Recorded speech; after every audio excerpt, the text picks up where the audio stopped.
Hi అండి. ఈరోజు మా ఇంట్లో పుదీనా పచ్చడి చేస్తున్నాను. పుదీనా తెంపుకుంటున్నాను. ఇలా ఫ్రెష్గా పుదీనా అంతా తెంపుకోవాలి. ఇలా నల్లగా ఉంది, బ్లాక్ ఉందంతా పక్కకు పడేసుకోవాలి. ఇంకా ఏం చేయలేము, పచ్చడి ఖరాబ్ అవుతుంది. ఇలా ఫ్రెష్గా తెంపుకోవాలి.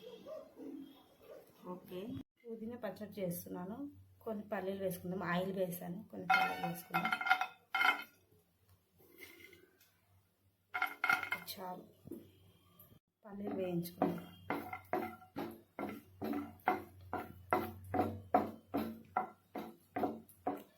పల్లీలు నూనెలోనే వేయిస్తున్నాను. ఇప్పుడు పచ్చిమిర్చి వేసుకుందాం. ఇప్పుడు జీరం. ఇప్పుడు టమాటా ముక్కలు వేసుకుందాం. టమాటా పుదీనా పచ్చడి వేసుకుందాం. టమాటా ముక్కలు వేసేసాను.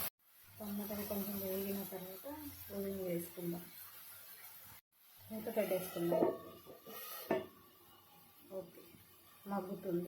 టమాటాలు మగ్గిపోయాయి, బాగా మగ్గిపోయాయి. ఇప్పుడు పుదీనా వేసుకుందాం.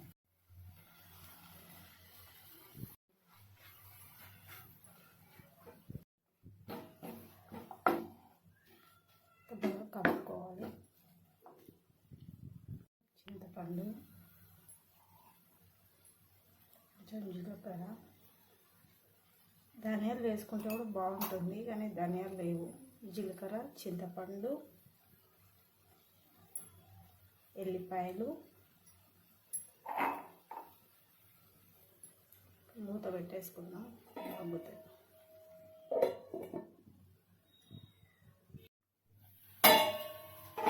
అయిపోయింది. ఇది అంతా బాగా వేగిపోయింది. ఇప్పుడు మిక్సీ జార్లోకి తీసుకు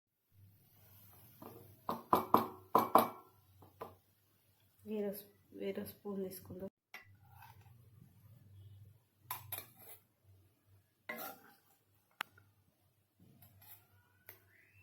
అంతా మిక్సీ జార్లో వేసుకున్న తర్వాత కొంచెం ఉప్పు వేసుకుందాం. ఇది చల్లగైన తర్వాత మిక్సీ పట్టుకుందాం. రెడీ పుదీనా పచ్చడి. ఆలుగడ్డ ఫ్రై, వేడి వేడి ఆలుగడ్డ ఫ్రై.